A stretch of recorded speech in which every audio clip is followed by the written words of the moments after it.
Hello friends, नमस्कार। मैं हूं जॉर्ज और आप सभी का स्वागत है मेरे चैनल लर्न विद जॉर्ज में। आज हम जिस टॉपिक के बारे में बात करने जा रहे हैं वो है रेशियो एंड प्रोपोर्शन, जिसे हिंदी में बोलते हैं अनुपात या समानुपात। ये चैप्टर बहुत ही इजी चैप्टर है और इसको सॉल्व करने में बहुत ही कम टाइम लगता है। तो अगर आप ये वीडियो समझ जाए तो आपको इस चैप्टर से रिलेटेड जो भी प्रॉब्लम आएगा उसको सॉल्व करने में बहुत ही कम टाइम लगेगा। और हाँ, और एक जरूरी बात, अगर आप पहली बार हमारे चैनल को विजिट कर रहे हैं तो नीचे जो सब्सक्राइब बटन है उसको दबाना मत भूलिएगा और साथ ही साथ जो बेल आइकन है उसको भी दबा दीजिए, तो आपको हर नोटिफिकेशन साथ ही साथ मिल जाएगा जब भी कोई वीडियो अपलोड होगा। तो चलिए शुरू करते हैं।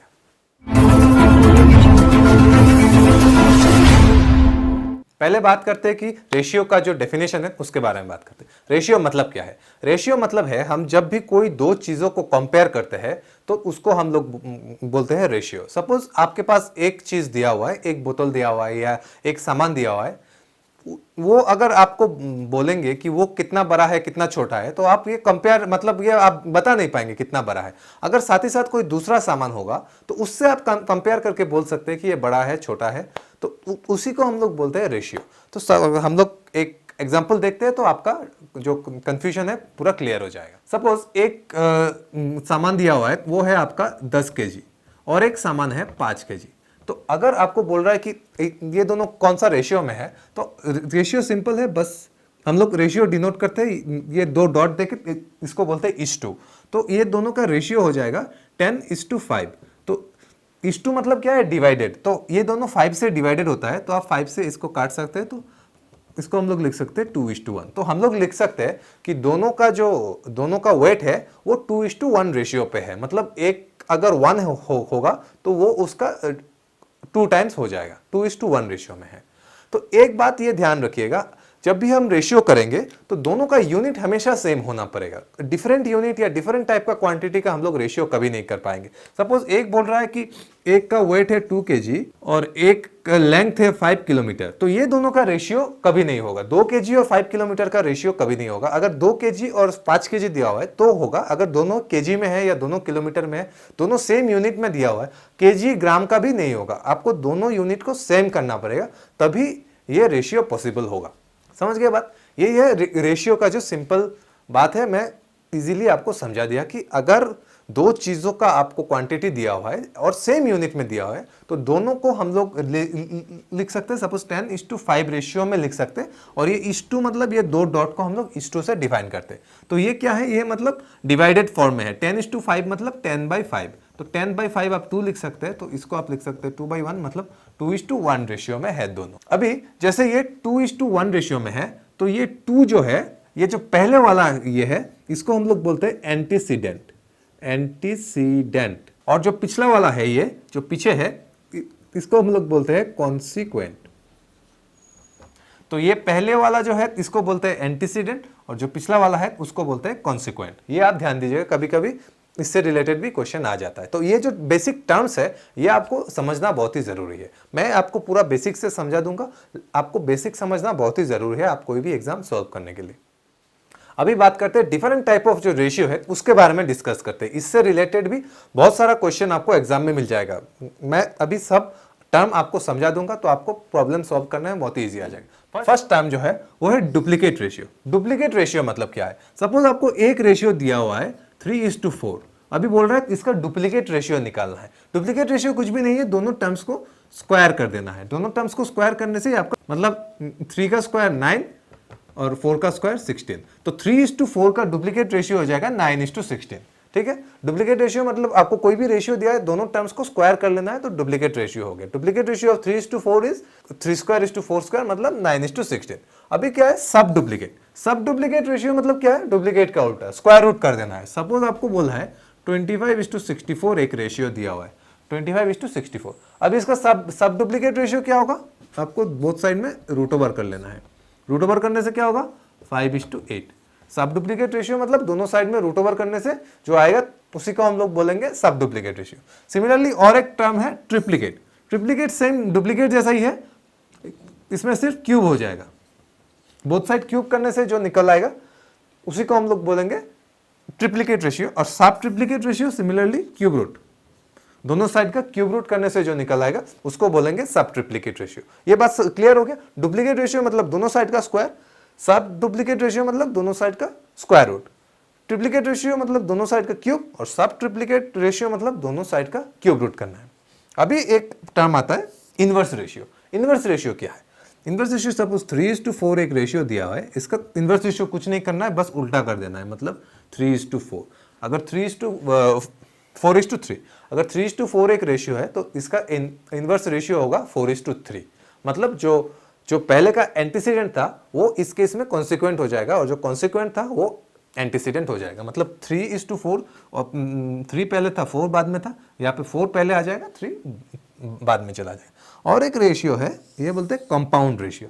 फिर कंपाउंड रेशियो आपको समझना बहुत जरूरी है, इसको आप, इसका जो कॉन्सेप्ट है वो नेक्स्ट चैप्टर में भी आपको यूज होने वाला है, अभी मैं समझा देता हूँ। सपोज 3 रेशियो दिया हुआ है आपको, A:B, C:D और E:F, ठीक है। 3 रेशियो आपको दिया हुआ है अलग अलग, A:B, C:D और E:F। अभी बोल रहा है कंपाउंड रेशियो निकालने का। कंपाउंड रेशियो क्या है? ये तीनों जो एंटीसीडेंट है, ये तीनों को आप मल्टीप्लाई करेंगे। मतलब क्या है? A:C:E और बाकी 3 जो कॉन्सिक्वेंट है, ये तीनों को मल्टीप्लाई करेंगे, मतलब B:D:F, ये हो गया आपका कंपाउंड रेशियो। ठीक है, समझ गए बात? ये आप ध्यान से समझिए, एकदम सिंपल है, कुछ भी नहीं है। 3 रेशियो दिया हुआ है, A:B, C:D, E:F। अभी बोल रहा है कि कंपाउंड रेशियो निकालना है। कंपाउंड रेशियो क्या है? जो फर्स्ट टर्म है, मतलब एंटीसीडेंट जिसको बोलते हैं, ये तीनों फर्स्ट टर्म का आप मल्टीप्लाई करेंगे। मतलब इस केस में ACE मल्टीप्लाई करेंगे BDF, ये हो गया आपका कंपाउंड रेशियो। ये डिफरेंट टाइप ऑफ रेशियो को मैंने क्लियरली एक्सप्लेन कर दिया आपको, ताकि समझने में बहुत ही ईजी हो जाएगा, क्योंकि इससे रिलेटेड प्रॉब्लम्स आपको आ जाएगा। सपोज बोल रहा है एग्जाम्स में कैसे क्वेश्चन आएगा, सपोज कोई एक रेशियो दिया हुआ है, अभी बोल रहा है कि इस रेशियो का डुप्लीकेट रेशियो में इनकम का रेशियो है। अगर आपको डुप्लीकेट रेशियो पता ही नहीं है तो आप ये प्रॉब्लम सॉल्व नहीं कर पाएंगे। सपोज 3:4 दिया हुआ है, अभी बोल रहा है कि इस रेशियो का डुप्लीकेट रेशियो में इनकम का रेशियो है, तो कुछ भी नहीं है, मतलब स्क्वायर कर देना है तो डुप्लीकेट रेशियो। इसलिए आपको सभी टर्म्स को समझना बहुत ही जरूरी है। अभी बात करते हैं प्रोपोर्शन। प्रोपोर्शन यानी समानुपात, जिसको हम लोग हिंदी में बोलते हैं, वो क्या है? हमने रेशियो पहले देख लिया, रेशियो मतलब 2 टर्म्स का कंपैरिजन। अभी समानुपात मतलब 2 रेशियो को अगर हम लोग इक्वल फॉर्म में लिखे तो उसको हम लोग बोलेंगे प्रोपोर्शनल। मैं दिखा देता हूं आपको। सपोज एक रेशियो आपको दिया हुआ है A:B और एक रेशियो आपको दिया हुआ है C:D। अगर हम लोग बोले कि A:B = C:D, तो हम लोग बोल सकते हैं कि ABCD आर प्रोपोर्शनल। मतलब ये एक प्रोपोर्शन है, 2 रेशियो को हम लोग अगर इक्वल फॉर्म में लिखे तो इसको ही हम लोग बोलते हैं प्रोपोर्शनल। अभी इसको डिनोट करने का इक्वल फॉर्म में भी लिख सकते हैं, या हम लोग ऐसा फॉर्म में भी लिख सकते हैं, A:B 2:2 फॉर्म में C:D। तो ये मतलब A:B is proportional to C:D, मतलब ABCD are proportional to each other. इसका मतलब ये हो गया। ये अगर दो सिंबल ऐसा होगा, इसको हम लोग इक्वल टू लिख सकते हैं। ये सिंबल देख के आप कंफ्यूज मत होइएगा, ये मतलब 2:2 सिंबल जैसा है, ये मतलब प्रोपोर्शनल है। इसको हटा के हम लोग इक्वल टू भी लिख सकते हैं। अभी जैसे ये एक प्रोपोर्शन है, A:B = C:D। अभी जो ये दोनों जो एंड में जो टर्म है, इसको हम लोग बोलते हैं एक्सट्रीम्स। एक्सट्रीम्स क्या क्या है? एक्सट्रीम्स से A और D को हम लोग बोलते हैं एक्सट्रीम्स। और मीन्स मतलब जो बीच का 2 टर्म है, इसको हम लोग बोलेंगे मीन्स। ये टर्म्स आप बहुत ध्यान से समझिएगा, ये टर्म्स से रिलेटेड कोई भी क्वेश्चन आ सकता है, ठीक है? आपको समझना इसलिए बहुत ही जरूरी है। अगर ये एक प्रोपोर्शन आपको दिया हो A:B = C:D, तो जो एंड में जो टर्म है, ये दोनों को बोलेंगे हम लोग एक्सट्रीम। मतलब इस केस में A और D हो जाएगा एक्सट्रीम, और बीच में जो 2 टर्म है, इसको हम लोग बोलेंगे मीन्स। मतलब इस केस में B और C हो जाएगा हमारा मीन। अभी ये प्रोपोर्शनलिटी से रिलेटेड कुछ टर्म्स है जो मैं आपको समझा देता हूं, इससे रिलेटेड भी बहुत सारा क्वेश्चंस आ जाता है। पहला जो टर्म है वो है थर्ड प्रोपोर्शनल। अभी थर्ड प्रोपोर्शनल क्या है? बहुत ही सिंपल है, आपको समझना बहुत ही जरूरी है। सपोज A:B = B:C, ठीक है? A:B = B:C, तो हम लोग बोल सकते हैं इस केस में C is third proportional to A and B, ठीक है? अगर बोल रहा है कि C is third proportional to A and B, उसका मतलब A:B = B:C, ठीक है? तो इस केस से हम लोग क्या लिख सकते हैं? A/B = B/C, तो यहां से C का वैल्यू निकल आएगा हम लोग का B²/A, ठीक है? तो हमारा थर्ड प्रोपोर्शनल का वैल्यू हो गया B²/A। अगर 2 बोल रहा है कि सपोज एक एग्जांपल देके कर देते हैं, 3 और 4 का थर्ड प्रोपोर्शनल निकालना है, हम लोग को बोला है। तो इस केस में पहला टर्म हो जाएगा a और ये हो जाएगा b। तो हमारा जो थर्ड प्रोपोर्शनल है वो मतलब b स्क्वायर बाई a, मतलब 4 स्क्वायर 16/3। 16/3 है हमारा थर्ड प्रोपोर्शनल। ठीक है, अभी बात करते हैं जो नेक्स्ट टर्म है उसके बारे में। नेक्स्ट टर्म क्या है? Fourth proportional. फोर्थ प्रोपोर्शनल क्या है? अगर बोल रहा है d is the fourth proportional to a b c, ठीक है, a b c का फोर्थ प्रोपोर्शनल d है, तो हम लोग लिख सकते हैं a is to b equal to c is to d। ठीक है, अगर बोल रहा है कि d is the fourth proportional of a b and c, तो हम लोग लिख सकते हैं a is to b equal to c is to d। ये ऑर्डर हमेशा मेंटेन करना बहुत ही जरूरी है, मतलब a is to b equal to c is to d होगा। तो यहां से हम लोग क्या लिख सकते हैं? a by B equal to c by d, therefore d equal to B C by a।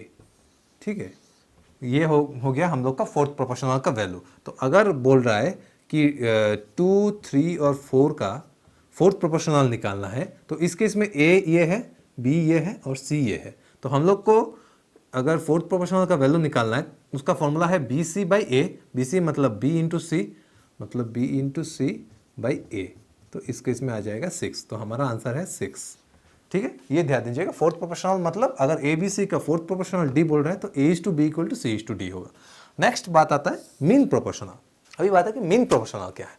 अगर सपोज बोल रहा है कि X is mean proportional of A and B, बोल रहा है कि X is mean proportional of A and B, तो इसका मतलब क्या है? इसका मतलब है A is to X equal to X is to B. ये ध्यान से समझिएगा, ये समझना बहुत जरूरी है। अगर बोल रहा है कि X is the mean proportional of A and B, इसका मतलब है a इज टू एक्स जो होगा वही इक्वल होगा x इज टू बी। तो यहां से हम लोग क्या लिख सकते हैं?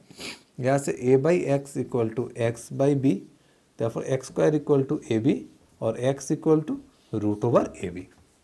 ठीक है, समझ गए बात? अगर बोल रहा है कि x is the mean proportional of A B, तो हम लोग लिख सकते हैं x equal to root over A B. मतलब अगर बोल रहा है कि 2 और 8 का हम लोग को मीन प्रोपोर्शनल निकालना है, तो हम लोग लिख सकते हैं, इसका आंसर है रूट ओवर 2 इंटू 18, मतलब रूट ओवर 16 इक्वल टू 4। तो हमारा आंसर है 4। ठीक है, ये समझना आपको बहुत ही जरूरी है। ये तीनों टर्म बहुत ही इंपॉर्टेंट है, ये आप ध्यान से समझिएगा, इससे रिलेटेड क्वेश्चन आएगा ही आएगा। आप ध्यान से समझिए। ये थर्ड प्रोपोर्शनल क्या है? अगर बोल रहा है कि C is the third proportional to A and B, तो हम लोग लिख सकते हैं A is to B equal to B is to C. Fourth proportional क्या है? फोर्थ प्रोपोर्शनल अगर बोल रहा है D is the fourth proportional of A B C, तो हम लोग लिख सकते हैं A is to B equal to C is to D. Similarly mean proportional क्या है? बोल रहा है कि X is the mean proportional of A and B, तो हम लोग लिख सकते हैं A is to X equal to X is to B. तो ये फॉर्मूला आप ध्यान दीजिएगा, ये तीनों फॉर्मूला आप पूरा याद कर लीजिएगा। ये है थर्ड प्रोपोर्शनल, ये है फोर्थ प्रोपोर्शनल, ये है मीन प्रोपोर्शनल। ये फॉर्मूला से आप डायरेक्टली कोई भी प्रॉब्लम सॉल्व कर सकते हैं। अभी चलते हैं प्रोपोर्शनलिटी का कुछ जो प्रॉपर्टीज है, कॉमन प्रॉपर्टीज, उसके बारे में डिस्कस करते हैं। सपोज आपको ये एक प्रोपोर्शनलिटी दिया हुआ है A is to B equal to C is to D. अभी अगर ये एक प्रोपोर्शन है तो इससे रिलेटेड कुछ कुछ प्रॉपर्टीज है जो हमेशा ट्रू होगा। फर्स्ट क्या है? First invertendo. इन्वर्टेंडो क्या है? अगर A is to B equal to C is to D है, तो इसका जो इन्वर्टेड है वो भी इक्वल होगा। मतलब हम लोग लिख सकते हैं B is to A equal to D is to C. ठीक है, ये सिंपल है। इन्वर्टेंडो मतलब b by A equal to C by D by C भी हम लोग लिख सकते हैं। नेक्स्ट क्या है? ऑल्टरनेंडो। ऑल्टरनेंडो क्या है? अगर a by B equal to C by D है, तो हम लोग क्या बोल सकते हैं? इसको क्रॉस मल्टीप्लिकेशन टाइप का करने से तो हम लोग लिख सकते हैं a by C equal to B by D. ये भी हमेशा ट्रू होगा। अगर a by B equal to C by D है, तो हम लोग लिख सकते हैं कि a by C equal to B by D भी हमेशा ट्रू होगा। ये प्रॉपर्टी का नाम है ऑल्टरनेंडो और पहला प्रॉपर्टी का नाम था इन्वर्टेंडो। अभी नेक्स्ट है क्या है? कंपोनेंटो। ये बहुत ही इंपॉर्टेंट प्रॉपर्टी, ये शायद आप अप्लाई भी करते होंगे, हाँ आपके कोई भी प्रॉब्लम है, लेकिन शायद आपको नाम पता नहीं होगा।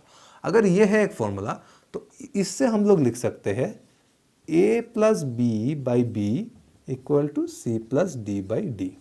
ये आप बहुत ध्यान से देखिएगा, ये प्रॉपर्टी आप यूज करके कोई भी प्रॉब्लम सॉल्व करने के लिए बहुत ही ईजी होगा। क्या है? अगर a by B equal to C by D हमारा प्रोपोर्शन दिया हुआ है, तो हम लोग क्या लिख सकते हैं? a plus B by B, मतलब जो न्यूमरेटर प्लस डिनोमिनेटर को ऊपर लिख दिया और बाई बी कर दिया। ठीक है, और लिख सकते हैं c plus D by D, ये भी इक्वल होगा। अगर ये दोनों इक्वल हैं तो ये हम लोग लिख सकते हैं। ये प्रॉपर्टी का नाम है कंपोनेंडो। अभी नेक्स्ट और 3 प्रॉपर्टी है, उसके बारे में डिस्कस करते हैं। और क्या है, नेक्स्ट है डिविडेंडो। डिविडेंडो डिविडेंडो क्या है, अगर ये ट्रू है तो हम लोग लिख सकते हैं a minus B by B equal to C minus D by D. ठीक है, ये है डिविडेंडो। कंपोनेंडो में हमने ऐड किया था और डिविडेंडो में हमने माइनस कर दिया। अभी नेक्स्ट है componendo and dividendo. Componendo and dividendo जैसे नाम से ही पता चल रहा है, कंपोनेंडो और डिविडेंडो दोनों होगा।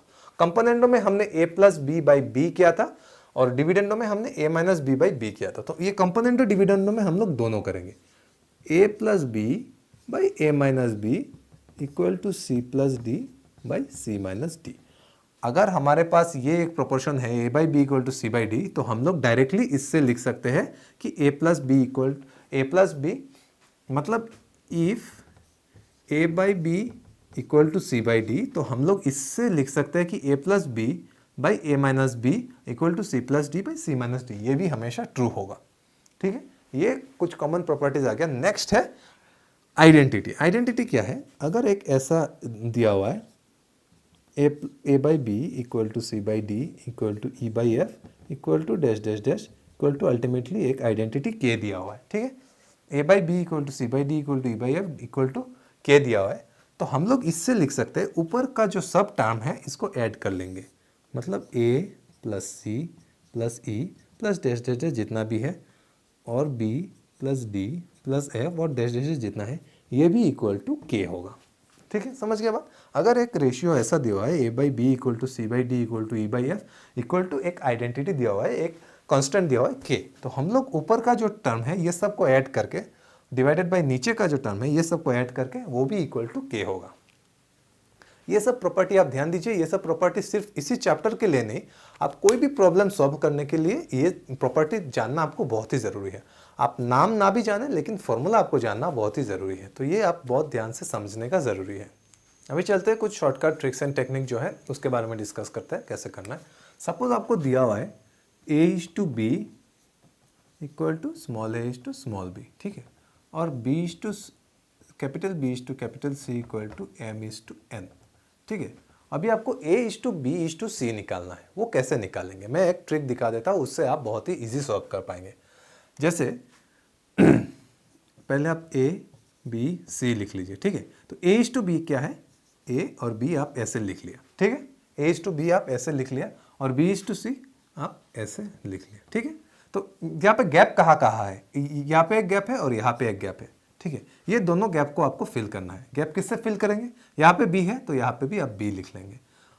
ठीक है, ये जो गैप है इसके बगल वाला जो टर्म होगा उसको आप यहाँ पे लिख लेंगे और ये जो एम है इसके बगल वाला स्पॉट पे ये लिख लेंगे। ठीक है, तो आपको अभी A is to B is to C हो जाएगा, दिस इंटू होगा, ये मल्टीप्लाई हो जाएगा इज टू दिस, मतलब हो जाएगा A M is to B M is to B N. ये आपका हो गया A is to B is to C.